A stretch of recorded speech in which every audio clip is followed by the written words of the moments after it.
Bendiciones con todos. Tema 7. Las verdades de la palabra de Dios. Hoy, Jesús, la encarnación del Verbo divino. Y utilizamos San Juan capítulo 1, versículo 14, que dice lo siguiente. Y aquel Verbo fue hecho carne y habitó entre nosotros, y vimos su gloria, gloria como del unigénito del Padre, lleno de gracia y de verdad. En los versículos anteriores, el apóstol Juan nos presentó a Jesús como el Verbo y nos dijo que éste era precisamente el Dios mismo. En el mundo antiguo existía una idea acerca de lo que era el verbo o logos. Para los judíos era la palabra creadora de todo el universo, especialmente porque vemos en Génesis 1 cómo el mundo fue creado por el poder de su palabra, ya que solo dijo, sea hecho. Y fue hecho, y por ello la Biblia dice lo siguiente en Hebreos capítulo 11, versículo 3. Por la fe entendemos haber sido constituido el universo por la palabra de Dios, de modo que lo que se ve fue hecho de lo que no se veía. No obstante, para los griegos era un término filosófico que declaraba un poder divino que sustentaba todo el universo. Posiblemente este pensamiento originó la existencia de la palabra universo, que significa una sola palabra. Ahora, Juan el apóstol viene más lejos y nos introduce a una verdad que por nadie era concebida en ese tiempo. El Verbo divino se hizo carne. Este concepto teológico era ampliamente discutido en los tiempos del apóstol, especialmente porque algunas doctrinas heréticas negaban la parte humana de Jesús, el cual, aunque siendo hombre de carne y hueso, también es Dios. Y esto no significa que el Verbo divino se divide en dos personas diferentes o tenga doble personalidad, sino que en una misma sustancia el hombre y Dios perfecto.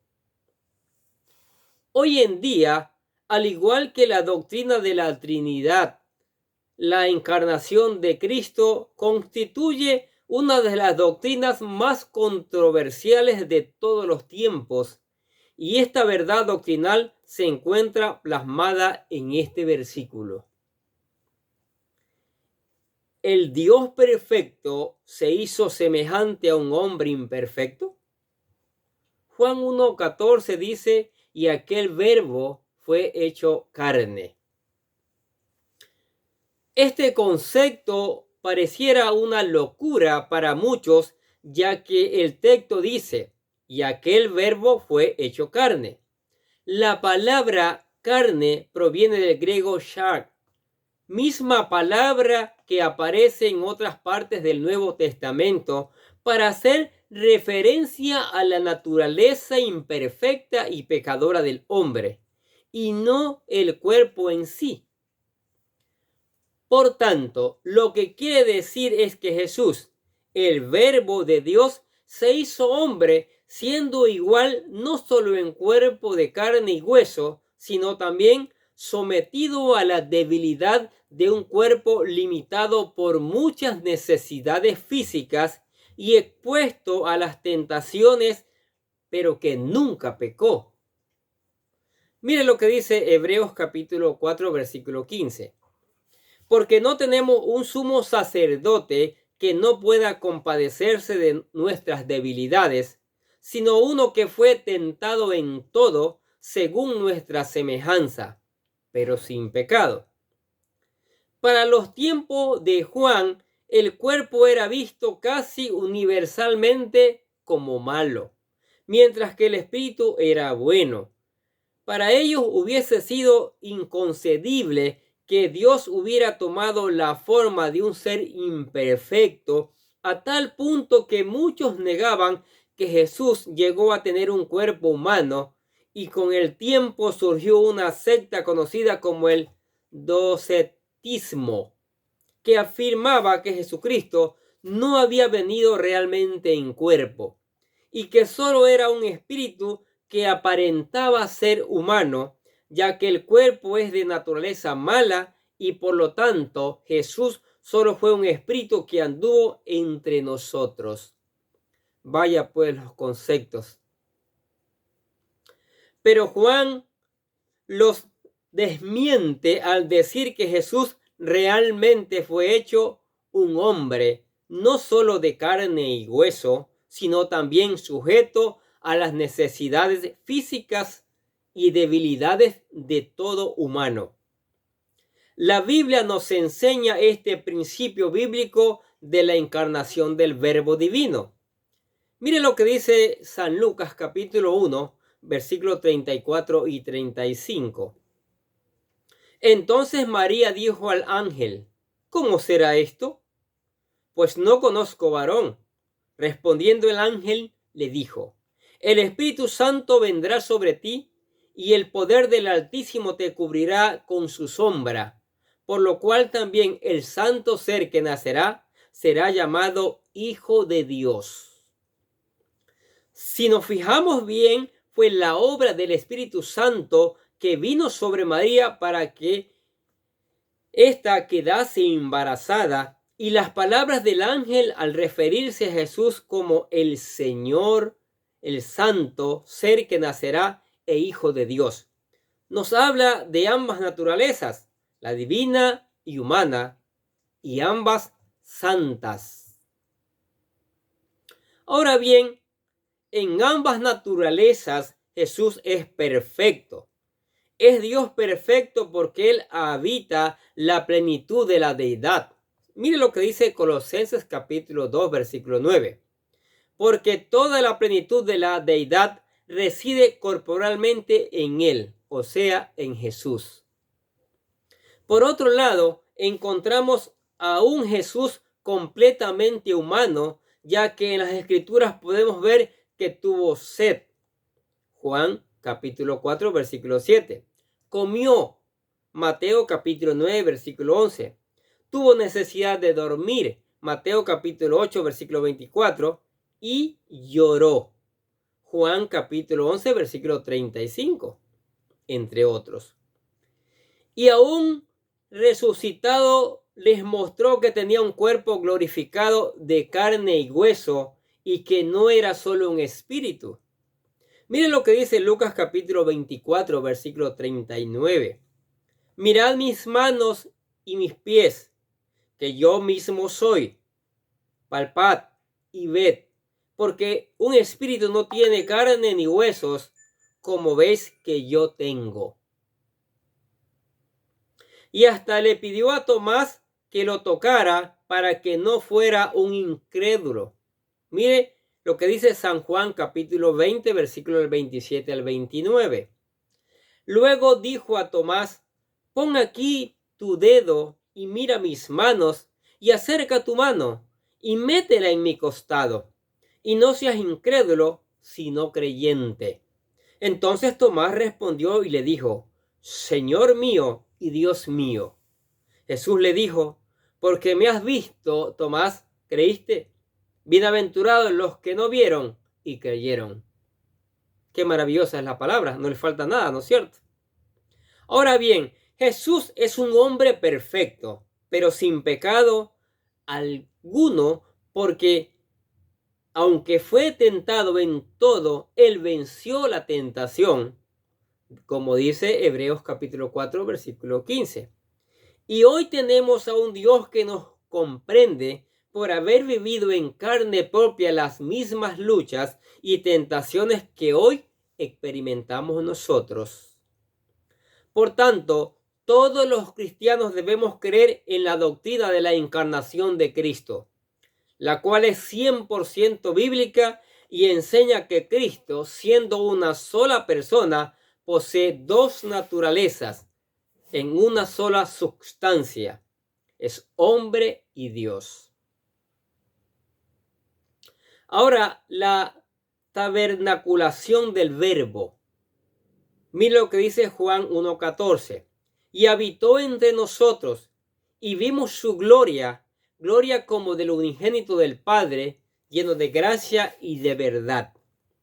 El apóstol Juan nos dice que el Verbo divino habitó entre nosotros.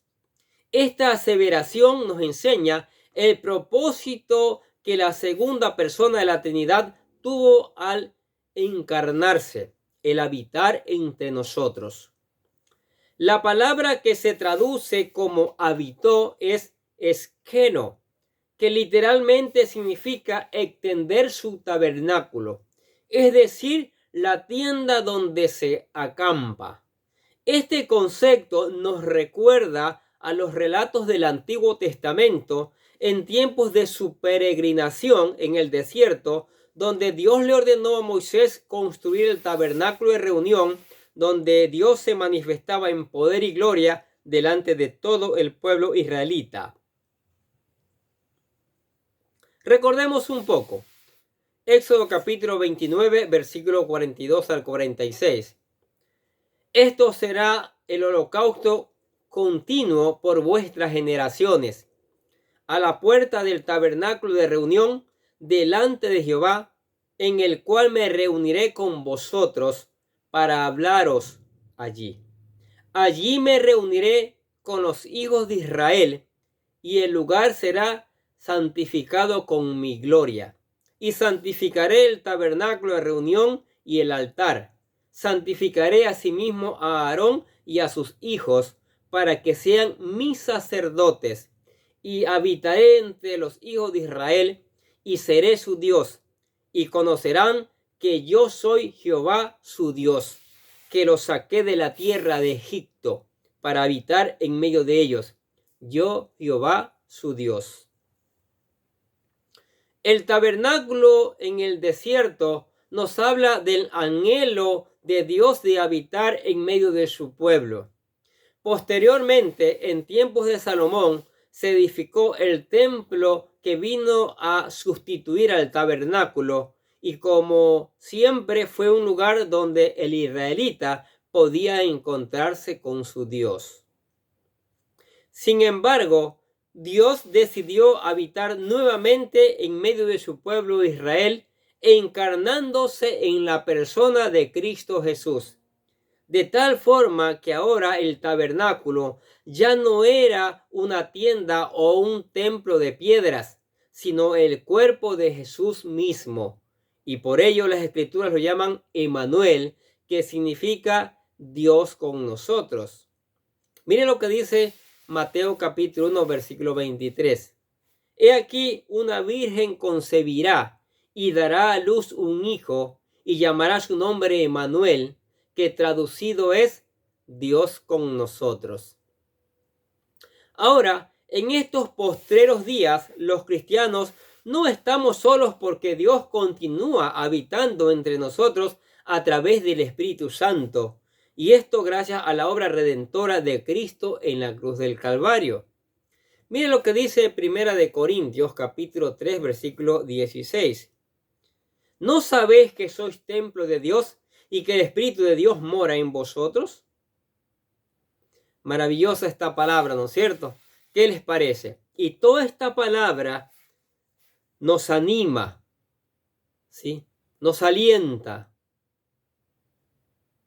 para que vengamos a Jesucristo, para que nos convirtamos en hijos de Dios, para que mañana caminemos hacia la vida eterna y no pasemos el tiempo de la tribulación, como hablamos en el libro de Apocalipsis. Entonces le presentamos la oración de fe para que usted se convierta en un hijo de Dios. Repita con fe esta oración. Querido Dios, sé que soy un pecador y que nada de lo que hago puede hacerme ganar el cielo o la vida eterna. Creo que Jesucristo murió por mí, derramando su sangre para lavar todos mis pecados, para ser redimido, y que se levantó de la tumba al tercer día. Ahora mismo lo recibo como mi Salvador personal, confiando solamente en Él como mi único camino al cielo. Señor Jesús, séllame con tu Espíritu Santo y escribe mi nombre en el libro de la vida. Y decimos gracias, amado Padre Celestial, por regalarme la vida eterna. Si usted hizo la oración de fe, usted se hizo un verdadero hijo de Dios. Ahora, como hijo de Dios, es responsable de meditar en la palabra, aplicarla a su vida, enseñarla a otros, orar en cada momento, en cada circunstancia y congregarse, ir a una iglesia donde el Espíritu Santo le guíe para que usted pueda crecer. Amén. Oremos. Padre, te damos gracias por tu palabra, Señor, maravillosa. Tu palabra que nos enseña cada día, tu palabra que nos sustenta.